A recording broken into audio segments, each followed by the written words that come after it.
글로벌 스포츠 스타들은 보통 운동 능력뿐만 아니라 머리도 좋고 돈 버는 능력이 뛰어난 분들이 많은데요. 이번 영상에서는 스포츠 스타들 중 재테크, 투자의 왕, 탑 10을 알아보겠습니다. 조만장자가 6명이나 있으니 재밌게 봐주시면 감사하겠습니다. 첫 번째는 코비 브라이언트와 샤킬 오닐입니다. 저는 2018년부터 미국에서 운동을 하고 나면 늘 이 음료를 마시는데요. 바로 바디아머라는 드링크입니다. 게토레이, 파워에이드의 상위 호환이라고 생각하는데요. 맛도 덜 달고 과일향 잘 나고 좀 더 시원한 느낌이라 마실 때마다 이 회사 잘 되겠네 라고 생각했습니다. 2014년 코비 브라이언트가 바디아머에 80억을 투자했습니다. 2018년 코카콜라가 바디아머의 회사 가치를 3.5조로 인정해주고 지분을 일정량 매입하면서 코비의 지분은 2,600억이 됩니다. 2021년 코카콜라가 바디아머를 7조에 전체 인수하고 코비의 지분 가치는 5,200억이 됩니다. 80억 투자해서 5,200억을 번다. 진짜 말도 안 되는 성과입니다. 참고로 이게 코비의 첫 투자였다고 합니다. 샤킬 오닐도 여러가지 성공적인 투자를 했지만 그중 가장 대단한 투자 하나가 있습니다. 1999년 구글이 시리즈 A 스타트업일 때 투자를 한 건데요. 그때 구글의 기업 가치는 단돈 1,300억이었습니다. 현재 구글의 기업 가치는 2,000조가 넘었는데 놀랍게도 아직도 오닐은 구글 주식을 들고 있다고 합니다. 그 당시 10억만 투자했어도 지금 그의 구글 주식 가치는 1조는 가뿐히 넘었을 테니 그는 구글 투자 하나로만 선수 생활 벌었던 금액보다 훨씬 더 많이 벌었을 것 같습니다. 두 번째는 데이빗 베컴입니다. 베컴은 2007년에 레알 마드리드에서 LA 갤럭시로 넘어오면서 연봉은 자신의 몸값에 비해 적게 받고 그 당시 완전 무명이었던 구단 인터 마이애미의 지분을 싸게 살 수 있는 권리를 계약 조항에 넣었습니다. 그는 그리고 2014년에 약 300억을 투자해서 인터 마이애미의 구단 지분 약 10%를 인수합니다. 그는 2021년에 200억을 더 투자해서 그의 지분을 더 늘리는데요. 베컴은 다 계획이 있는 것 같지요? 대망의 2023년 인터 마이애미가 리오넬 메시를 영입하면서 구단 가치가 2조로 수직 상승하고 베컴의 지분 가치는 약 2천억이 됩니다. 사우디 머니가 스포츠 시장에 확 들어오면서 요즘 유명 구단들의 가치가 쭉쭉 올라가고 있는데 베컴이 조만장자가 되는데 그의 인터 마이애미 투자가 혁혁한 공을 세울 것 같습니다. 세 번째는 뉴욕 양키스의 슈퍼스타 알렉스 로드리게스입니다. 그는 1995년부터 A-Road Corp이라는 자신의 투자회사를 세워 활발히 투자를 해왔는데요. 그가 갖고 있는 부동산, 주식, 투자 포트폴리오를 다 합치면 가치가 6조가 넘는다고 합니다. 한 가지 흥미로운 점은 그는 다른 은퇴한 선수들과 달리 상당히 활발히 활동을 한다는 점인데요. 예를 들면 자신의 회사의 단순 오너가 아닌 CEO로 활약하고 있고 기관들로부터 자금을 모아 펀드를 결성하고 스포츠, 부동산 쪽에 투자를 하는 등 진짜 투자 업계에서 일하는 프로 같은 행보를 보여주고 있습니다. A-Road Corp는 NBA 미네소타 팀버울브즈의 40% 지분을 확보하고 있고 2024년 말까지 80%를 확보할 예정이라고 합니다. 또한 그는 2016년 스냅챗이 IPO 하기 전에 투자를 했다고 하니 이 역시도 50에서 100%는 수익을 냈을 것 같습니다. 네 번째는 복싱 레전드 조지 포먼입니다. 등판 푸짐한 이 선수는 한때 주먹에 스치기만 해도 상대가 KO될 정도로 엄청난 선수였습니다.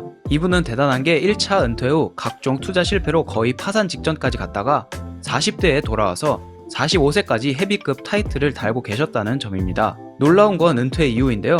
그는 1994년 그의 비즈니스 파트너 마이클 보햄이라는 분과 뜬금없이 고기 굽는 그릴을 파는 사업을 시작하는데요. 조지는 자신의 천부적인 세일즈 능력을 여기서 발견합니다. 2년 만에 60억 넘게 매출을 내고 엄청나게 성장해서 1998년에는 매출을 2,600억까지 키웁니다.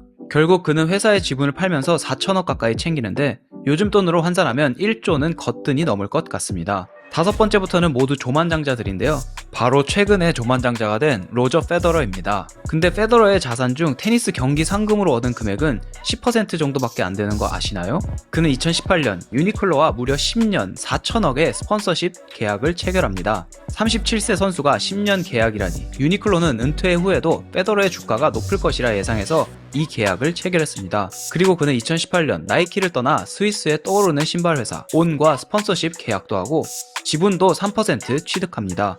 지분도 있겠다. 그는 열심히 온을 홍보합니다. 온은 2021년 뉴욕 거래소에 상장하고 2023년 매출 2.6조를 돌파합니다. 페더러의 지분은 4천억은 거뜬히 넘을 것이라고 추정됩니다. 나이키를 떠나 유니클로, 온과의 딜을 통해 그는 조만장자가 되었습니다.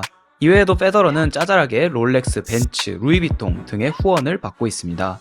여섯 번째는 골프 왕제 타이거 우즈입니다. 타이거 우즈는 현재 현역 선수 중 조만장자인 2명 가운데 한 명입니다. 다른 한 명도 이따 출연할 예정입니다. 타이거 우즈도 로저 페더러와 비슷한 방식으로 조만장자가 됐는데요. 일단 투어 상금으로만 2천억 가까이 벌었습니다. 페더러와 다른 점은 타이거는 나이키와 함께 골프옷, 액세서리를 런치해서 팔면서 무려 6천억을 벌어들입니다. 우즈는 최근 나이키와 결별했는데 페더러처럼 다른 브랜드와 협업해서 한 번 더 대박을 터뜨릴지 앞으로의 행보가 기대됩니다. 일곱 번째는 드웨인 존슨입니다. 어린 구독자 여러분들을 위해 잠시 배경 설명을 하자면 드웨인 존슨은 어렸을 적 풋볼 선수였다가 WWE 프로레슬링 선수로 활동하다가 현재는 영화배우, 사업가로 활동하고 있습니다. 인스타 팔로워가 4억 명에 가까울 정도로 전 세계적인 그의 인지도는 상상을 초월할 정도인데요. 그가 런치한 테라마나 데킬라라는 주류 브랜드는 2022년 기업 가치가 이미 4조를 넘어버립니다. 드웨인 존슨은 지분 30%를 갖고 있다고 하니 이거로만 그는 이미 조만장자가 되었습니다. 그는 또 소소하게 언더아머와 함께 자신만의 의류 라인 프로젝트 락을 통해 수입을 벌고 있고 제가 미국에서 제일 좋아하는 포틀랜드산 아이스크림 브랜드인 Salt and Straw의 투자자이기도 합니다. 여덟 번째는 르브론 제임스입니다.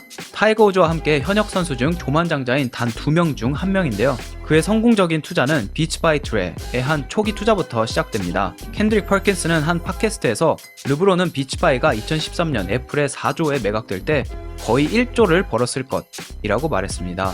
이외에도 르브론은 자신의 비즈니스 파트너 매버릭 카터와 스프링힐 컴퍼니라는 엔터, 프로덕션 회사를 차려서 회사 가치를 2조 넘게 키웠고 보스턴 레드삭스의 지분 1%, 리버풀의 지분 2%를 갖고 있기도 합니다. 그는 또한 미국의 피자스쿨 격인 블레이즈 피자에 2011년에 초기 투자해서 자신의 지분 가치를 현재 520억까지 늘리는 등 다양한 방면에서 수입을 창출하고 있습니다.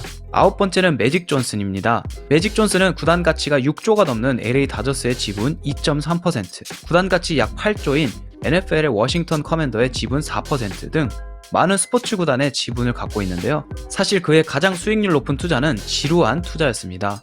그의 회사 매직 존슨 엔터프라이스는 2015년 생명보험회사 Equitrust Life Insurance의 지분 60%를 샀는데요. 이후 회사의 연 매출은 3조가 되었고 회사의 총 자산은 30조가 넘는다고 합니다. 마지막 10번째는 모두들 예상하셨겠지만 신발 장수 마이클 조던입니다. 일단 신발을 얘기하기 전에 2010년 마이클 조던은 샬럿 호네츠를 3,500억에 인수합니다.